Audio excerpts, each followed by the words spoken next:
Синус-Хот – сила природи для вільного дихання носом.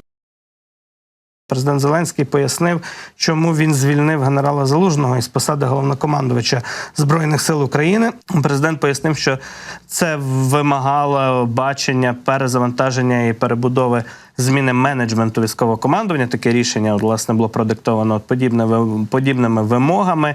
І йде мова не про зміну якогось курсу наших дій, а про те, що деякі речі, які не подобалися, довго не змінювалися, йде мова про бюрократію, про те, що потрібно переходити до інноваційних рішень у Збройних силах України і не втрачати при цьому часу. Ми маємо бути швидшими. Це означає, що маємо опускати всю бюрократію, яка в нас є. В нас немає іншого часу. Отож, це бачення курсу на перезавантаження, перебудову керівництва і військового командування, власне, і зумовило заміну головнокомандувача Збройних сил України. Також у президента запитали журналісти про нагороду Героя України для Залужного. Чи це означає, що генерал надалі підтримуватиме політику президента, чи, можливо, піде в опозицію, на що президент Зеленський відповів, що це буде вибір Залужного.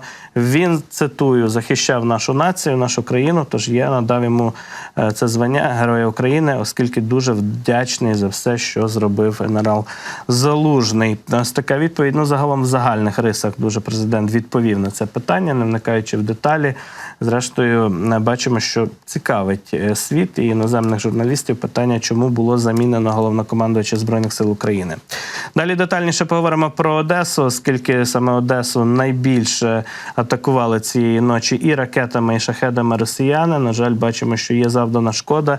І що найгірше, є загиблі мешканці Одеси внаслідок цієї злочинної ворожої атаки. Про те, що відбувається в місті станом на ранок, які наслідки цієї атаки, запитуємо у Сергія Братчука, речника Української добровольчої армії «Південь». Пане Сергію, я вас вітаю. Доброго ранку. Слава Україні. Героям слава, слава Збройним силам. Вітаю, колеги.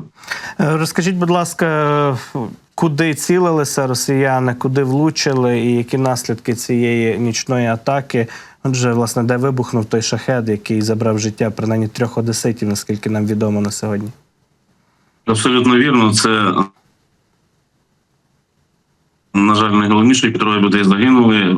Одну охороницю цього підприємства, куди влучив, до речі, збитий шахед, вдалося вивезти, вдалося врятувати. Спочатку знайшли тіло одного загиблого, потім, коли розбирали завали, тривала кілька годин рятувальна операція. Вдалося знайти ще 2 тіла. Зараз встановлюються особи цих людей. На жаль, дійсно 3 загиблих.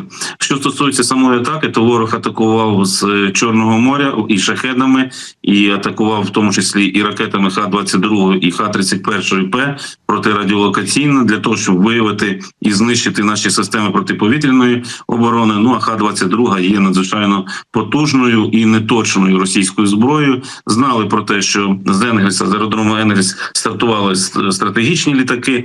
Вони, власне, вийшли на бойові пуски саме в акваторії Чорного моря.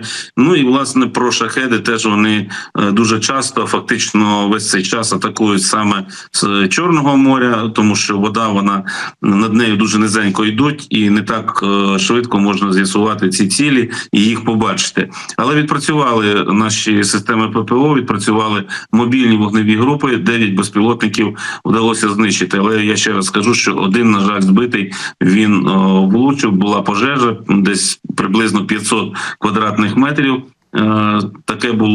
Така була площа цієї пожежі. Кілька годин, ще раз нагадаю, рятувальники і досить багато одиниць техніки працювали для того, щоб ліквідувати наслідки цього лиха. Атака була комбінованою, власне, як я вже сказав. Ракети втратили бойову спроможність, вони не долетіли до цілей.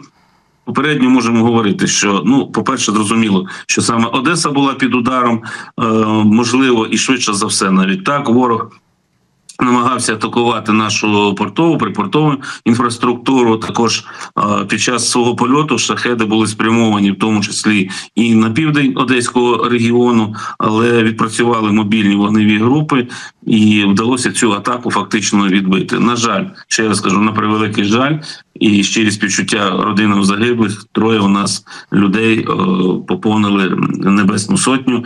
Це жертви війни, ми це прекрасно розуміємо.